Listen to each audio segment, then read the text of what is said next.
Good evening, everyone. My name is Carolina, and I had a privilege to co-edit this year's anthology dedicated to Romani literature. It's a great pleasure to welcome you all to a second conversation and reading of this evening, part of the Festival of Small Literatures. As Mika already mentioned, I would underline maybe another aspect of the name Small Literatures.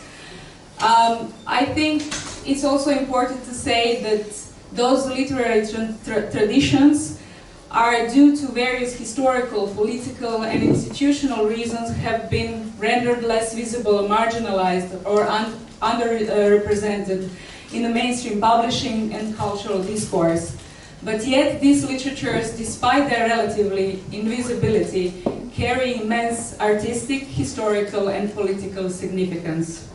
So tonight I would say we celebrate authors whose work expands the horizon of so-called European canonical literature, reminding us that what is often labeled as a small is in fact essential to understanding the world we live in. So it's a true honor to welcome Alexian Santino Spinelli and Noelia Cortés, writers, musicians, and activists whose work waves together memory, resistance, and imagination, showing us that the literature can be both a space of beauty and a tool for freedom. Before we begin our discussion, I'd like to briefly introduce our guests.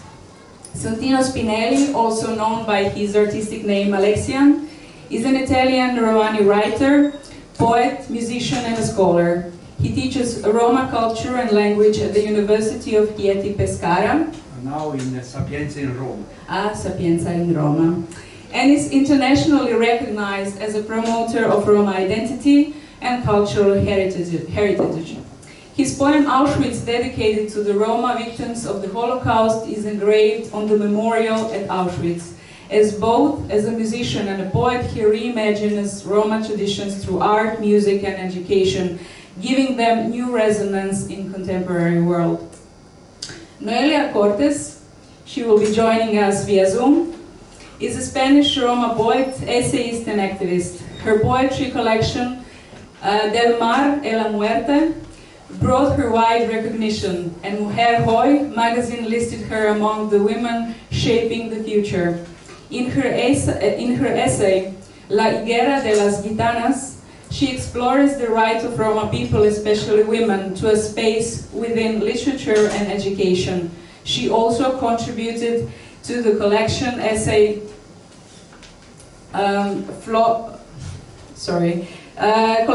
collective essays Flores para Lola, writing about anti-Gypsyism and the legacy of Lola Flores. In 2025, she launched Ardentiu, I'm sorry, my Spanish is quite lousy, a literary and photographic project on Roma flamenco identity, and works as a creative consultant for a documentary on Bailor Faraquito? Sí. Okay. Maybe we can start with a few questions. Yeah. I prepared several questions for you both. So let's start with the first one. So both of you are not only poets but also cultural mediators and activists, connecting memory, art, and political engagement. How do you see the relationship between poetry and resistance in your work?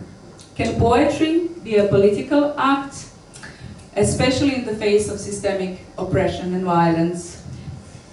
Thank you very much. First of all, I would like to say thank you for your welcome and warm welcome here in Croatia, in Zagreb, and permit me to say goodbye, Tatastipe, health and lucky for each of you, okay, in Romani manner. Yes, of course, it's a great pleasure to stay with you. It's a great honor to be involved in this very important event for Romani culture, for Romani work with the best author of poem, and not only poem, also for Romans, etc. Romani literature. Okay, of course, art is a war against the anti-Gypsies. That is the specific racism for our population. Like anti-Semitism is the specific racism for Jewish community. Art is a mean, is a weapon, if you want, that arrive before to the head, to the heart of people, to give a sensibility about our world, our situation. Nobody knows very well our history, our culture, our heart. What is great, the contribution of our population to the European culture, the European heart, mainly from a musical point of view. You can imagine the great contribution in each era, from 15th century until today, that our people give to the European society, you know. But mainly during the Romantic era, when freedom,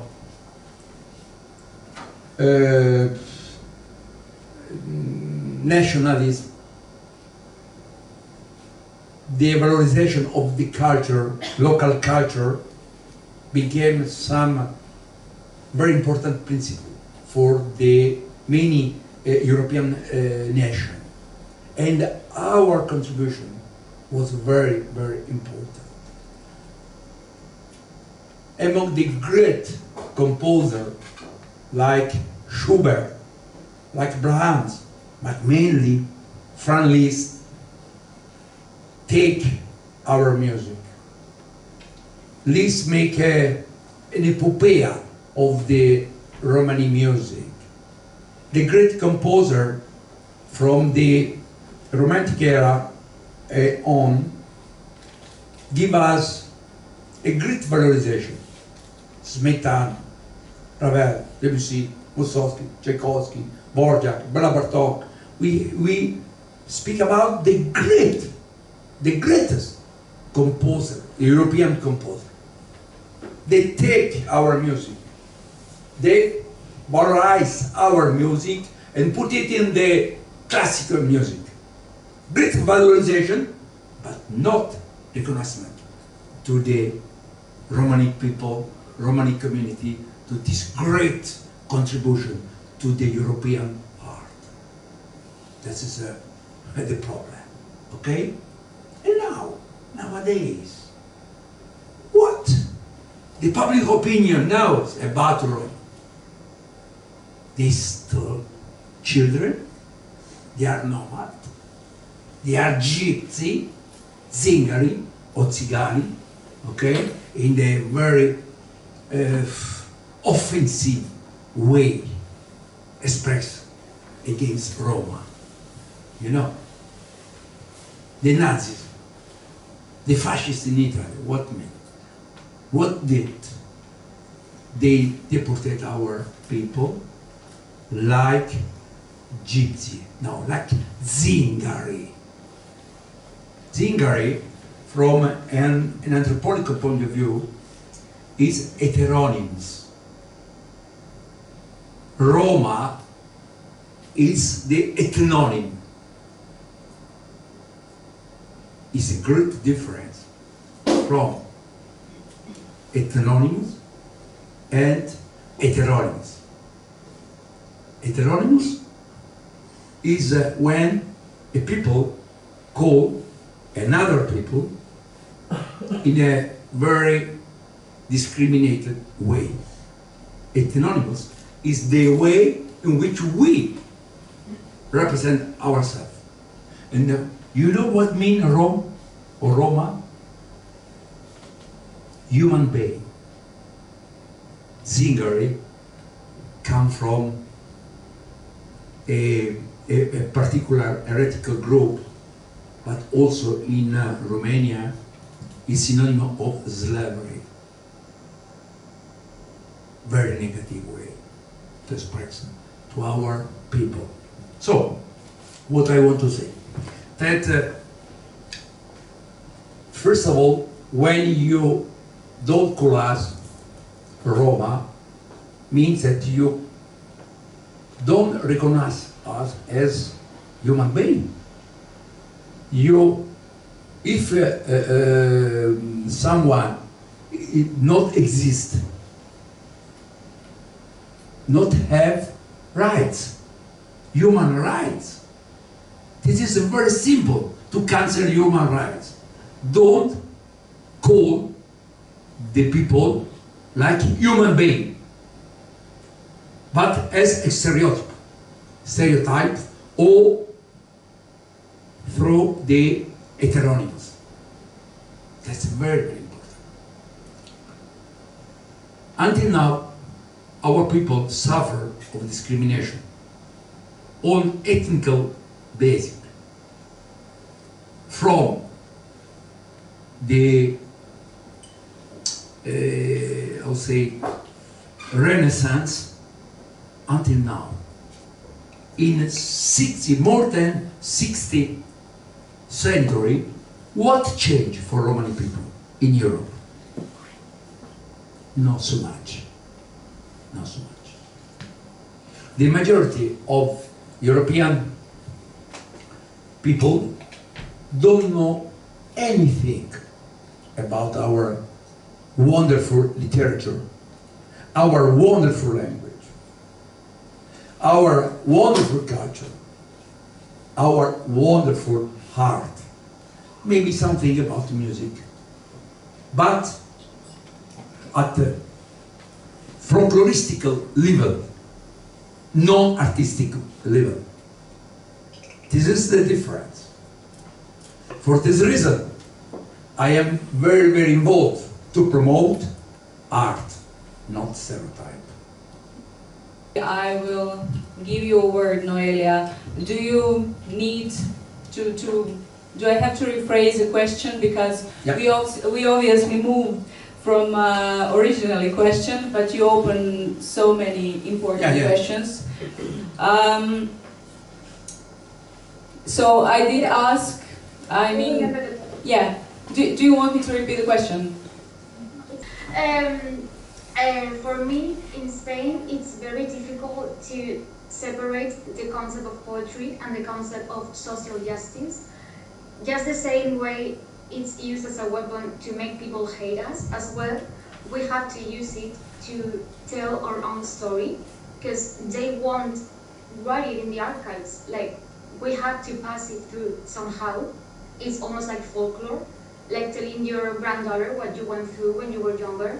And for me, every poem I write, I don't necessarily mention that I am Roma every single time, but it's somehow there always, because if it's not there, they forgot we can also write. For some reason they think we are illiterate, and in Spain it's even worse, because flamenco, the main music in Spain, is the way the Roma in Spain have documented the way they try to ethnic cleansing us. Yes, like it's happened in Palestine now, it's happened in Spain the whole life to the Roma. And flamenco, the main Spanish art, is full of Roma testimonies.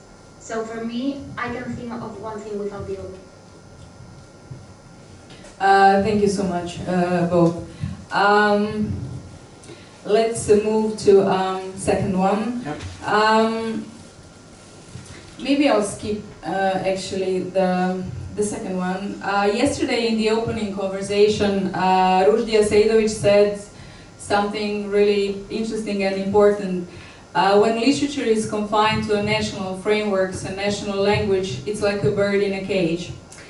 How do you experience the translation of Roma literature and Romani writers, not only between languages, but also between oral and written forms, or between local and global context? Do you feel that something essential is lost or perhaps also gained in this act of crossing? Noelia, you are writing in Spanish, Santino, you use Italian and also a Romani-Italian dialect. Maybe I could give Noelia this time first option. Well, I am honestly so happy because it doesn't happen that often that people in Zagreb, for example, which speak Spanish, so it's a really interesting chance for me to understand what other Roma people are writing about, as well as they can read what I'm writing about from here.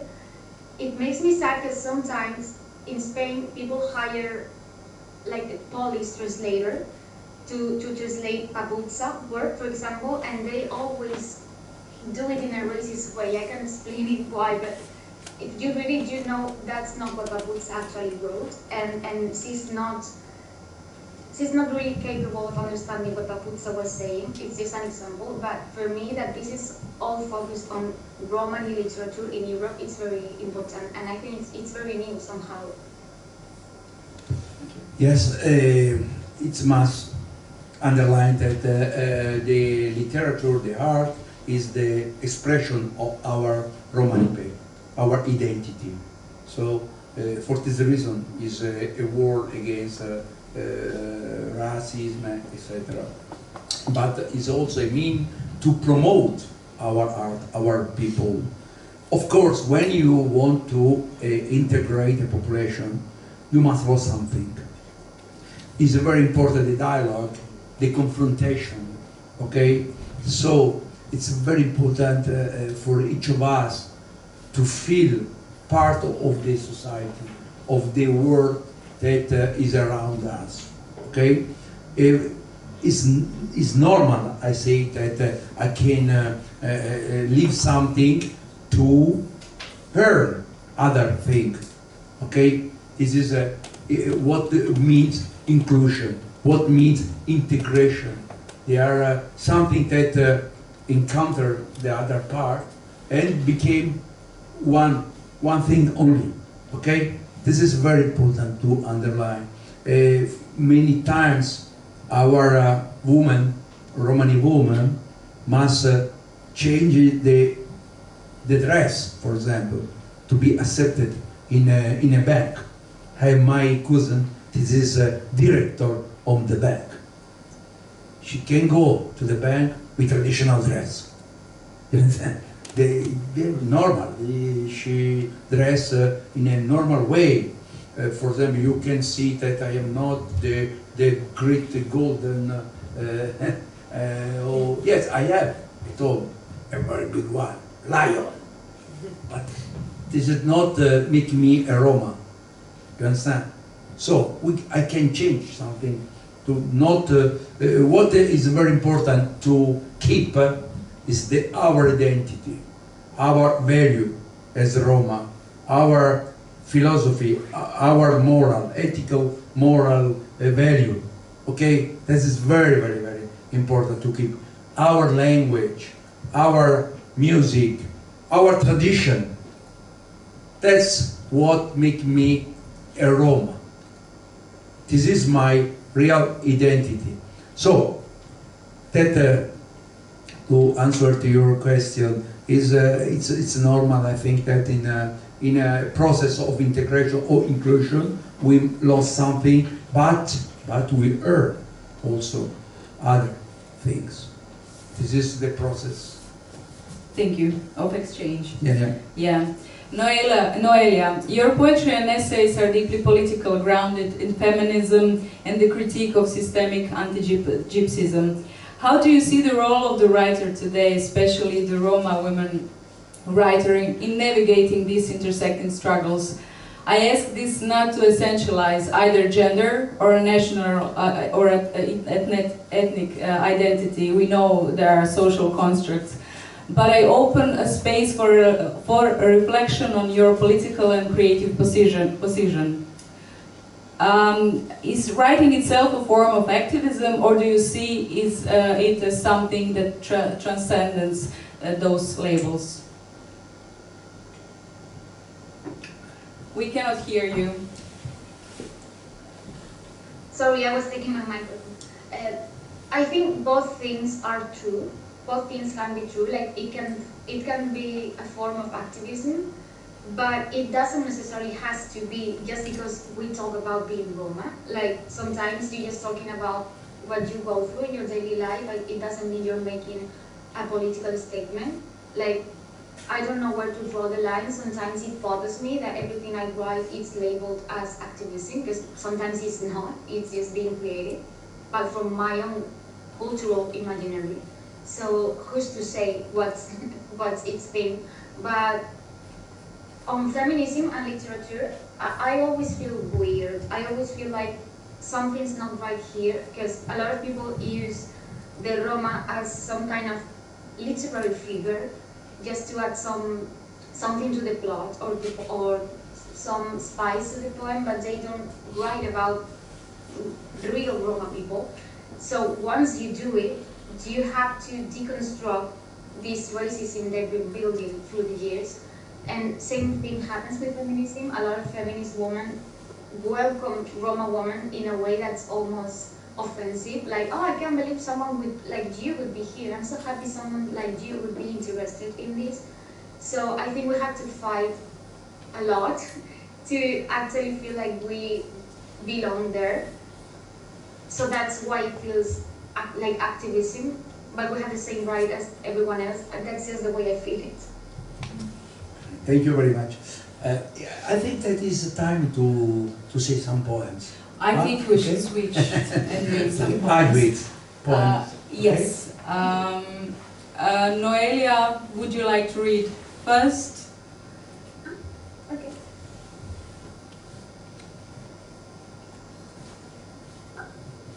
So this one is for my grandmother, and I think you will be able to read it as well I am reciting it, right? Like the translation? Yes. Canción ancestral. Me he encontrado, enredada en las manos, una canción ancestral. Estaba escarbando la tierra, buscaba mi sangre fluyendo debajo, en la matriz. Buscaba mi nombre palpitando entre raíces e insectos. Una pulsera roja contra el mal de ojo. Una llaga atravesada con hilo y aguja para curarla. Hechizos. Unas tijeras abiertas en el suelo para espantar las nubes. Los conjuros que dejó mi abuela, desafiando a la muerte y al nombre en el mármol y al adiós oscuro. Su latido. Se fue el cuerpo y brotaron los latidos y los nervios azules entre la tierra, fluyendo debajo. Se fue el cuerpo y dejó las pulseras, el hilo y la aguja, las tijeras abiertas y Andalucía entre escorpiones.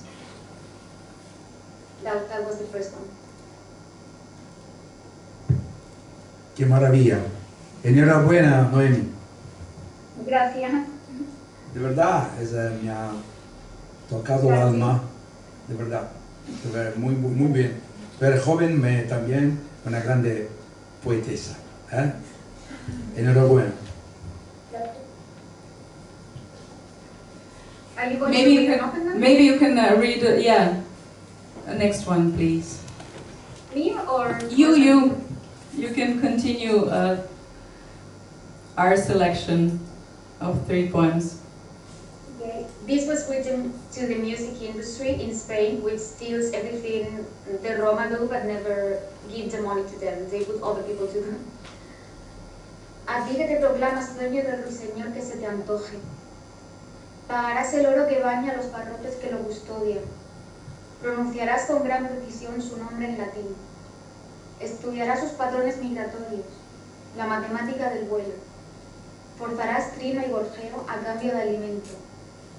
Citarás el hueso por el que suena su cítara. Dirás mi pájaro, aunque lo hayas descolgado de otros cielos. Pero cada día, al mirarte las manos, verás la sangre que empapa su canto. Anidará su pena entre las grietas de tu ego. La naturaleza y no tu dinero es quien narra los paisajes. Do you want me to read the third one already? Or? Yes, please. Okay, so I had the beautiful surprise that they used a line from this poem as the title of the entire anthology, so thank you so much. I am very honored. Thank you. And no, thank you, Rick. And this is precisely about your first question about should poetry be considered as a political weapon or not. Tú niegas que la poesía sea un arma, pero yo no recuerdo que Federico muriera en batalla empuñando ningún fusil. Dime qué arma empuñaba o por qué motivo granada unas flores a la sombra de aquel olivo. El silencio de la hiedra se estremece por el aire entre alfacar y vigna como una vigna de hierba. ¿Cuántos muertos sin nombre se llamarán Federico mientras su patria no los busca? Conforme escribo esto, Israel asesina a Refat al-Hariri, poeta de Palestina. Háblame del privilegio de no ver un arma en la poesía. Cuéntame qué sientes cuando deshojas la memoria de tu gente, cuando ves tu piel y tu nombre en las paredes de los museos, en las clases de historia o en la gloria de los mausoleos. Cuando no se te hacen contradictorias las sufragistas y te suena realista lo de Bruno Juan Saúl. Cuando disfrutas las novelas más notorias sin arrancarte un rato el corazón. Ay, si Emily y Charlotte hubieran narrado al gitano con lo vivo y con lo humano, de la lluvia o de la flor. Descríbeme la utopía de descubrirte en la poesía que te muestran en la escuela. De que la lengua del sistema educativo te murmure tus ancestros y no tengas que descubrirlos por tu cuenta al cabo de los lustros. De ver tanto progreso en versos baldíos y cutres por no usar puntuación y no ver la alfabetización de los perseguidos. Valoras la poesía contemporánea desde lo experimental. Olvidas llevar con ella algún corazón. No ves que la poesía sea más que ficción y nombras la pobreza como la escarcha o el dragón. Enciendes la vela de la palabra para alumbrar un niñón, donde las mieles de la ensoñación resbalan por cada letra. Si no es más que ficción, ¿por qué el franquismo destruyó el hombre acecha? Cuando Oscar describió la forma en que los presos miraban el cielo, ¿crees que atravesaba el velo del espejo? ¿Crees que invertía los paisajes y pintaba alas sin latidos paralelos? Sé que sabes que España le lava el corazón a Machado. Los versos son aves y anhelos, no soldados subordinados a la ficción. Tú niegas que la poesía pueda salvar a nadie, como si a Papuzza no la hubiera salvado del olvido, como si Gata Katana no latiera por los murales, como si Curro Albaicín no hubiera salvado la memoria del Sacromonte. ¿Sabías que Fuerza Nueva le disparó por recitar a Federico? El poema es enemigo del fascismo. Descubrí que su rocío trenzaba un manojo de nombres por los cipreses y por los trinos. Centinelas del cementerio donde voy a escuchar los trinos. Nada odia más el fascismo que los nombres que florecen en las grietas del abismo. La paz del cementerio es poesía porque la certeza de la memoria aturde los sentidos. No atiendo a las habituales listas de poetas. Son la criatura de Frankenstein, pero más monstruosas. Al menos él se cuestionaba a sí mismo. La poesía es algo distinto. Unos coleccionan reseñas y libros como condecoraciones militares, y otros como seda para los hilos que las ideas tejen y tejen a lo largo del tapiz de los siglos. Muy bien, muy bien. La poesía, Noelia, la poesía tiene que ser entendida en el idioma original. Yo entiendo muy bien el castellano, así que es de verdad una maravilla escucharte en tu propio idioma. Thank you, Noelia, for really beautiful and really powerful lyrics and poems. I also want to thank Jelka Somun for a really beautiful and powerful translation as well. So maybe also... Bravo. And Alexian, yeah. would you share it with us? I read the poem. But I would like to introduce this poem. Why I wrote this poem? Because I had a tragedy in family. My family was deported by Italian fascists during the Second World War. My father was a child when with his parents and all his family, about 30 people, was deported.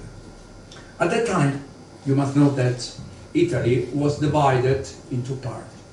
The north, the Nazi fascists, and the south, the Alliance army that freedom the Italy in that time.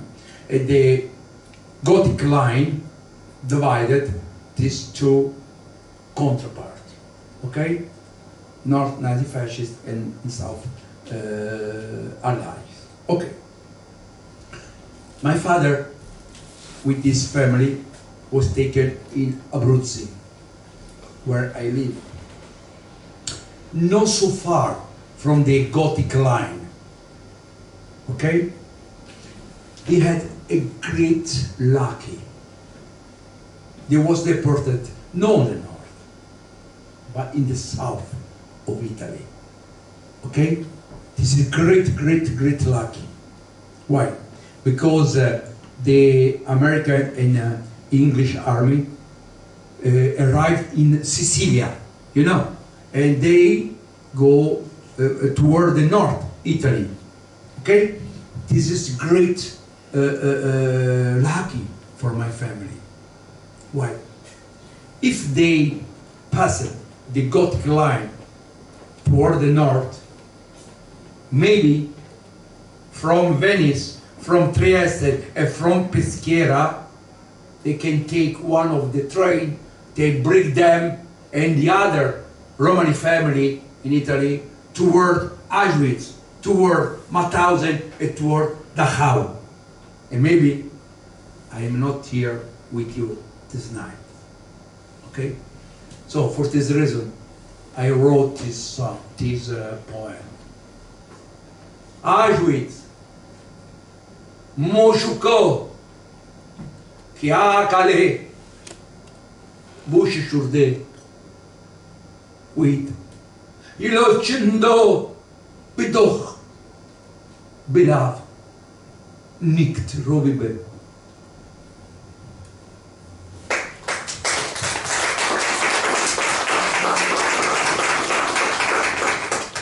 This poem is translated in 32 languages and is impressed to the Roma Memorial in Berlin, where we celebrated this Roma Memorial with the President of the Republic of Germany and with Angela Merkel, the Chancellor at the time. Okay? So it was a great event for our people because Germany recognized their responsibility against Roma. Italy, for example, until now, don't recognize the sanitary ban. Why? Because Italy was one of the best allies or friends of Hitler. Mussolini and Hitler was very great friends at that time. And until now, Italy don't want recognize their responsibility against the Roma citizenship, Italian citizen. Okay? That is very, very important. For this reason, we must fight through the poem, through the music, through the art. Art is a great art. I told at the beginning. Why? Because art arrived to the heart of the people before to arrive to the mind. Okay? So this is why I wrote this poem. Maybe you can read. Yeah. Next. Others, okay. Yeah. I must read. I'm very old man. I can read it by heart, all the poems. I need to read. Okay. What do you want to read? Flowers of Death. Yeah. What? Flowers of Flower, yes. Fiore della morte. Sì. Flower. Shungeng Tarumeribe. Ina.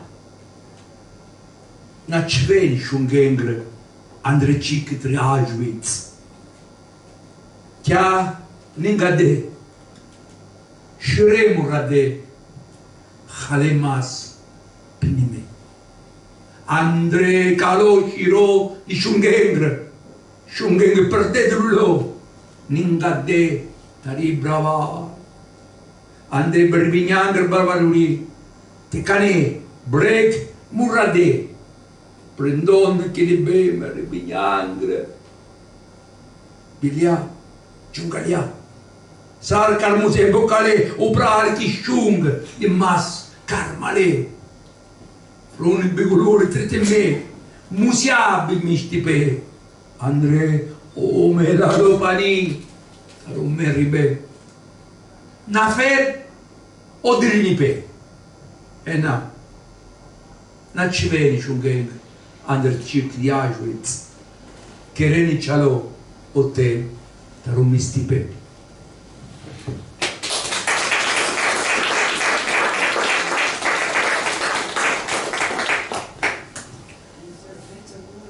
Another one?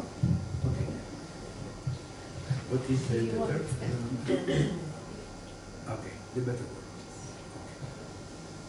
You know, this is also a song I sing in a sedated song, and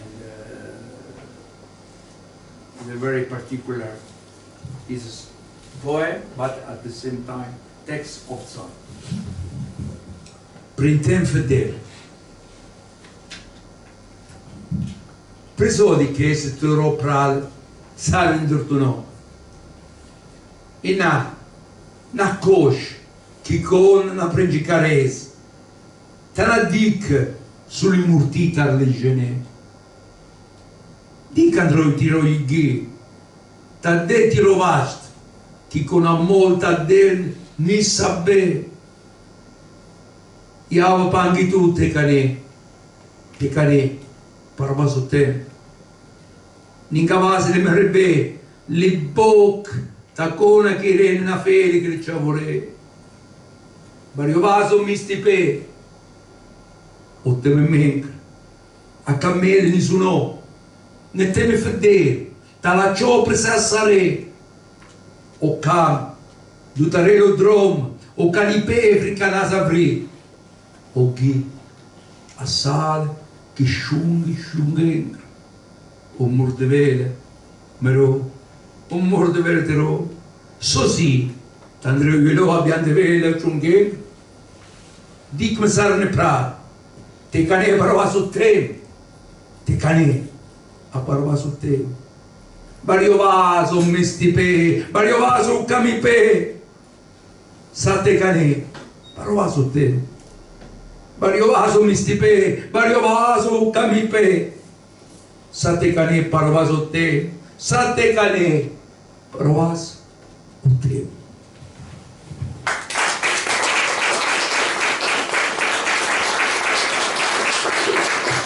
Nice to meet you. Thank you very much. Thank you both for this generous and inspiring conversation. Obvious. Oh my God. One more. Let's go. Ah, okay, sorry.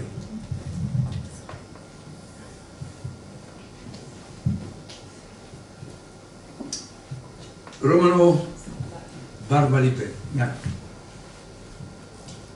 We say Bravalipe in my dialect. This is for them is Barbalipe. Otherwise they don't understand. You see the little different, but there is a great difference for us. Romano Bravalipe o Barbalipe. Shunava androrat igili kadel butala kuilo. Va querer trushucar mistipe.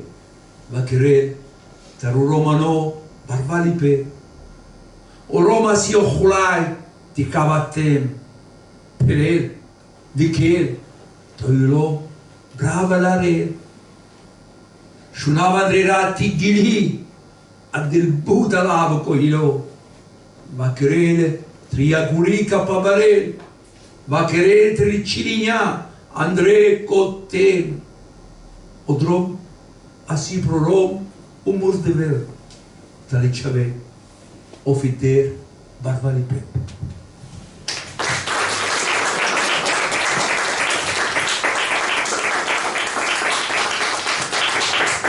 Thank you very much.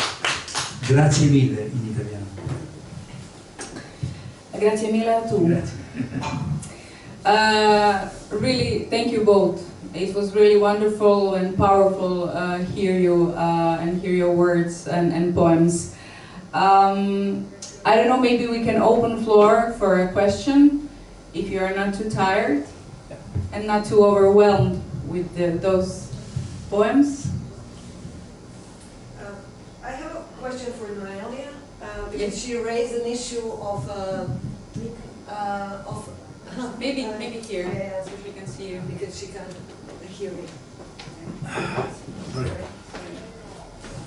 Thank you. I have a question for Noelia. You raised an issue of a figure. Okay, sorry. Hi. Of a figure of a gypsy figure in literature, and I thought about one thing that is maybe parallel to that, and that is the figure of trickster in the Afro-American literature, which is a very known and very used literary figure in African-American literature itself. It is, on one hand, self-representation or misrepresentation, but a very playful and very kind of a way how to trick the mainstream society, let's put it like that. And at the same time, there is this gaze from the mainstream society at the trickster, who is a stereotypical Afro-American slave, let's put it like that. So I was wondering, when you mentioned that literary figure, is there something similar that you recognize in Romani literature?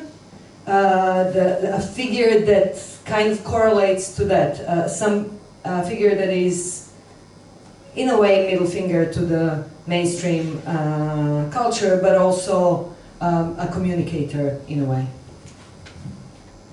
Thank you so much for your question. I would say, at least in Spain, the only thing that would be halfway is a poetry book by author Federico García Lorca. He was killed by Spanish fascists in the Civil War. And he wrote a book called Romancero Gitano. But he's Andalusian. Andalusia is in southern Spain, and there's a lot of Gitano Romani population there. I am from there as well, and that's where this poet used to live. So he paid attention to the Romani, and he wrote a book about their lives in such a respectful way that the mainstream took it for themselves, because it had been written by a Garche, white person. But the Roma will love it as well, because it's a faithful portrait of us.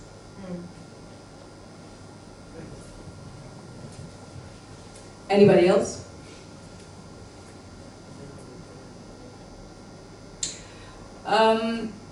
Maybe for a closure, even though it's more like, well, it reflects also a systemical situation on the terrain. I would like to know, it was the question last night as well, how difficult is for Roma writers to access publishers and wider readership or audience in your countries, Italy and Spain. What does that reveal about the literary landscape as such? For us, it's very difficult to reach the literature national system. Okay. Many times the Romani literature remain excluded from the normal range of national poetry, for example. Why? Because we are discriminated. This is also another form of discrimination. It's very, very difficult for us to reach the bookshop, for example.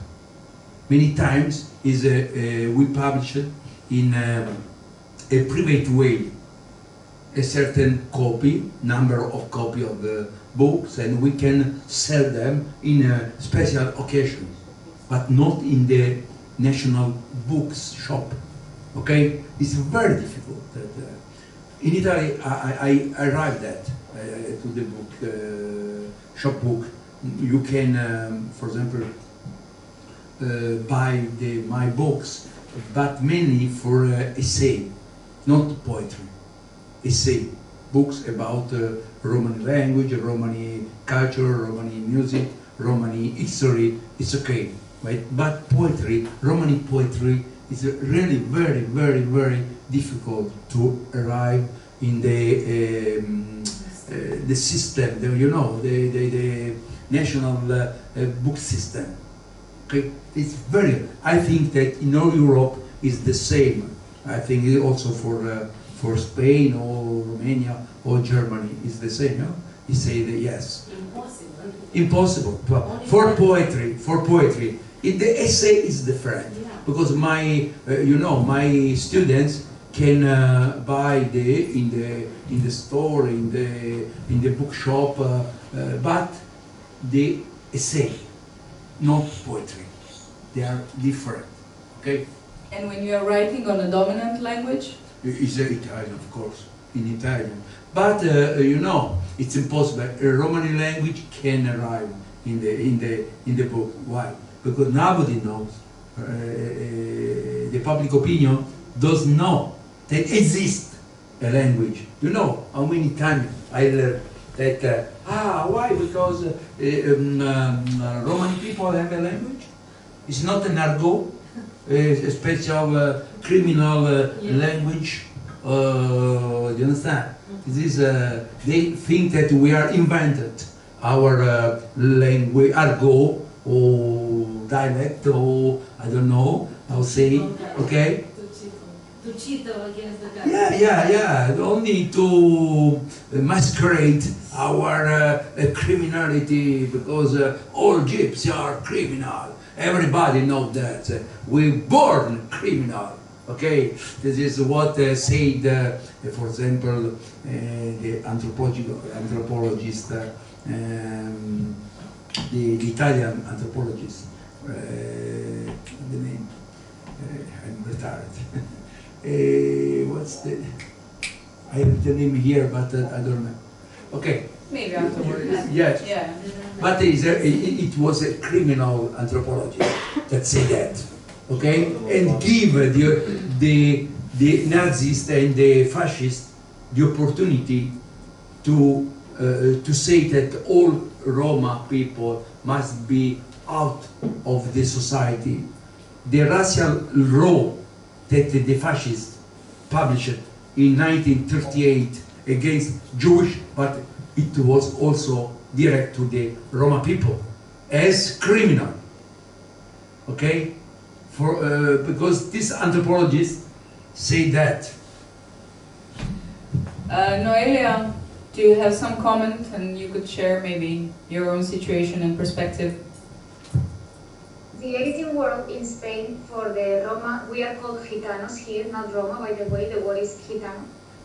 Here is somehow different, like I agree with Santino in everything he said, but here in Spain it's weird because Spanish literature per se is impregnated with Gitano images. Like, we have such strong influence in folklore here that they can't help but want some Roma authors to get published or to keep composing music. So, like, they know they would be nothing without Roma creators in terms of literature. So, of course, there's whatever Santino said, like, everything's the same here, but it's somehow different because they couldn't exist without our literature. That man was Cesare Lombroso, the man, the criminal man, referred to the gypsy world. We already cancelled him. You remember, okay? Yeah. You know very well Cesare Lombroso.